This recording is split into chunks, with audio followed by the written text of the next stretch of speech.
All right, we're back. This is Axxiom for Liberty, and we're discussing Narconon Arrowhead, Narconon International in general, with a drug rehabilitation facility located in areas around the world, really. We have one here in Oklahoma, in Canadian Oklahoma, known as Narconon Arrowhead. It is a front group for Scientology, and there has been a recent spate of deaths in our state. David Love, who's on the line with me, has been dealing with this issue in Canada. And David, before we went to the break, you were saying something about the certification issues, and I wanted to lay out real quick some basic facts for the people of Oklahoma so that they can understand some of the concerns. In 1991, the Oklahoma Board of Mental Health and Substance Abuse Services voted unanimously to deny certification for Narconon. They stated, and I will quote, "No scientifically well-controlled, independent, long-term outcome studies were found that directly and clearly established the effectiveness of the Narconon program for the treatment of chemical dependency, and the more credible evidence establishes Narconon's program is not effective." Now, this is in direct contradiction to the claims of Narconon, who says that they have, an 80% effectiveness rate. Okay, so the Oklahoma Board of Mental Health and Substance Abuse Services unanimously voted in 91 to deny certification, okay? However, soon after the board's rejection of Narconon, for some reason, inexplicably, they decided to exempt this facility from state certification requirements. Back in 1992, Michael McNutt, who was then writing for the Enid Bureau, reports. He says that less than a year after calling Narconon Chilocco, which when Narconon first came to the state of Oklahoma, it was trying to cite itself at Chilocco. I believe it was there for a while. And that is in Kay County. Yes, Newkirk, the town of Newkirk, Oklahoma. Sovereign Indian land. Yes. Yes. So Michael McNutt writes, and this is 1992, a year after they started this process, that Narconon Chilocco's New Life Centers treatment program, unsafe and experimental, the Oklahoma Board of Mental Health and Substance Abuse Services voted unanimously Friday to exempt the facility from a requirement to be certified by the state. That's basically what I already said. Now, here's what happened. Subsequently, Oklahoma's Narconon facility was accredited by an organization known as CARF. That is the Commission on Accreditation of Rehabilitation Facilities. As I understand it from looking around on the web and doing a little research, they are not considered the most prestigious of accreditation organizations. There's another one that is more commonly accepted.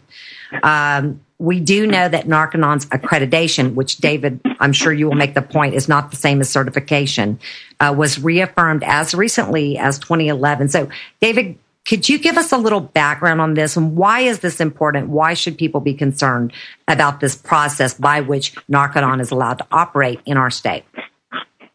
Well, in your state, the board did decide that the vast majority of Narconon's course materials in its drug and alcohol abuse program are not designed to educate or treat clients in the area of drug and alcohol abuse. Basically, the Narconon program is 100% Scientology training routines and Scientology religious doctrines through auditing sessions. I mean, I was a course room supervisor, I was a graduate officer, I was a registrar, and I was in charge of forming a new foundation. So I was high up in the offices. And each and every step of the Narconon program, when you first arrive, within a half an hour, you're doing training routines and light objectives, which are Scientology religious doctrines and therapies. So the whole thing is based on Scientology to indoctrinate you into it, and not they deny that they recruit the patients after into Scientology, but a great number of the patients end up being FSM, field staff members, and end up working there. So if they're not effectively joined or members of the Church of Scientology, they're working for them and producing and earning money for the Scientology Church. Oh? Yep. Nope, we're still here. I'm listening to what you said. So here are people going to this facility to get help for terrible addiction.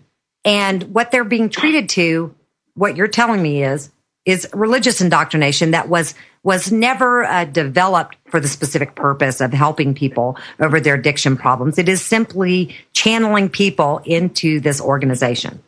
And absolutely. And the purpose of the mental health law in the state of Oklahoma is to provide humane care and treatment of persons that require treatment for their drug and alcohol abuse. And the residents of the state of Oklahoma are entitled to medical care and treatment in accordance with the high standards and accepted medical practices. It's as plain and simple as that. David, this is Craig Dawkins. I've got a question for you. When you look at legitimate, credentialed, successful organizations compared to Narconon, what are the differences in success rates, and are the accreditations tied at all to success rates? And can you go on a little bit about what is a success in terms of a person going to any of these clinics and coming out well? Well, each facility program has their own criteria. Narconon has the criteria of once you graduate the Narconon program, you are clean and sober for a matter of 2 years. Okay, and it's a graduate officer's post to keep in touch with the graduates and see how well they are doing or how well they're not doing. And of course, when I was doing that, I saw that the success rate after calculations in the documents they gave me was below 20%. So less than 20, or so 20% of their participants come out clean. That means 80% don't. How does that compare with a traditional clinic? Well, I don't know if you can really compare it with a traditional clinic because I think at Narconon Arrowhead too, but also I've got some statements from there, but also on this one up here and in Canada, and it's probably the rest around the world, you're counseled that after you've graduated and you're clean and sober for 3 months after you leave the Narconon program, it's okay to consume alcohol again.